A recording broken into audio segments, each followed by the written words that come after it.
Üniversitesi'nin ana kampüs binasının önündeki o boş alandan, bahçeden sizlere selam gönderiyorum. Bugün burada bir Nevruz Toyu adı altında STK'ların düzenlemiş olduğu geniş bir etkinlik var. Saat 2 ile sanırım akşam saat 7'ye kadar devam eden bir etkinlik. Buradan hepinizin bayramını tekrar kutluyorum. Evet, İstanbul Üniversitesi'nin ana kampüs binasının önündeyiz. Burası ilginç bir yer.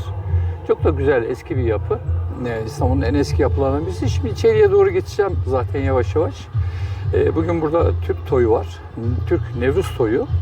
Bütün Türk grupları burada. Herkes kendi çadırını kurmuş.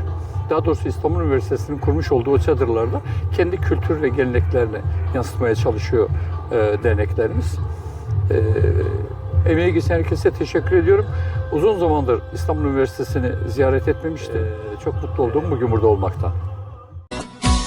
Dünya duysun bu sesi, bu ses Türk'ün sesidir. Dedem Korkut öldü Oğuzhan'ın sesidir.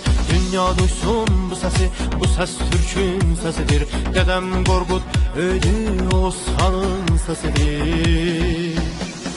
Bu ses Azerbaycan'ın ulu erkin sesidir. Tumrus anamdır benim Təbrizimin sesidir. Bu ses Azerbaycan'ın ulu erkin sesidir. Tumrus anamdır benim Təbrizimin sesidir. Türkem Türküz, özgürüz, özgürüz biz. Hey hey, Türkem Türküz, özgürüz, özgürüz biz. Hey hey, Türkem Türküz, özgürüz, özgürüz biz. Hey hey, Türkem Türküz, özgürüz, özgürüz biz. Hey hey.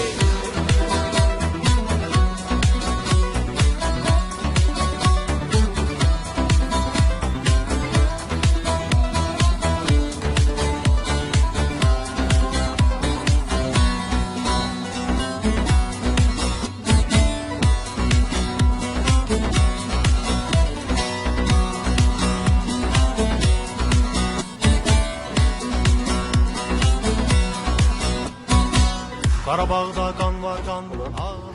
3 yıl gittik geldik buraya ama master süresinde geçi genellikle çalışma ekonomisi ve hukuk fakültesi dershanelerini kullanıyorduk. Şu saat kulesine bir çıkmadım. Halen de nereden çıkılır nasıl çıkılır bilmiyorum ama bir gün buraya çıkmayı deneyeceğim. Sesidir.